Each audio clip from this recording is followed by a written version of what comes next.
ভক্তবৃন্দের চরণে প্রণাম, গুরুদেব এবং সর্বোপরি শিল প্রভুপাদের চরণে প্রণাম নিবেদন করে কি আশীর্বাদ প্রার্থনা করি। তো আজকের আমাদের শ্রীমদ্ ভগবদ্গীতা 6ষ্ঠ অধ্যায় শ্লোক নাম্বার 23। আপনারা শ্লোকে দেখুন, তাহলে মেলাতে পারবেন। শ্লোক নাম্বার 23, তম বিদ্যা দুঃখ সংযোগ বিয়োগং যোগ সংজিতাম।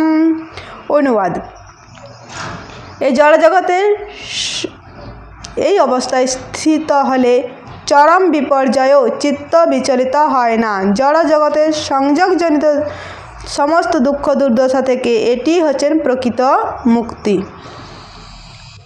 তো আমাদের আলোচনা ছিল কিভাবে ধ্যানের মাধ্যমে, ভক্তিযোগের মাধ্যমে ভগবানের সেবায় সমস্ত ইন্দ্রগুলিকে ভগবানের সেবায় যুক্ত করা। সমস্ত ইন্দ্রগুলিকে, কর্ম ইন্দ্র, জ্ঞান ইন্দ্রিয়, মন, তাহলে কি হবে না, জং লব্ধা চাপরং, সেখানে এত আনন্দ লাভ করবে, জড়জগতে কোনো আনন্দ তার সঙ্গে তুলনাই নেই। তো তারপর কি না, তিনি কোনো এই জড়জগতে কোনো প্রলোভন আসুক, দুঃখ আসুক, বিপদ আসুক, ঝড় আসুক, তিনি বিচ্যুত হবেন না। তো আজ বলছেন, তুমি জেনে রেখো এই অবস্থায় পৌঁছালে কিনা সমস্ত দুঃখ দুর্দশা সংযোগজনিত বলতে যেমন উদাহরণ, স্ত্রী পুরুষ স্ত্রীর সঙ্গে এলে আনন্দ পায়, স্ত্রী হারিয়ে গেলে আবার দুঃখ হয়।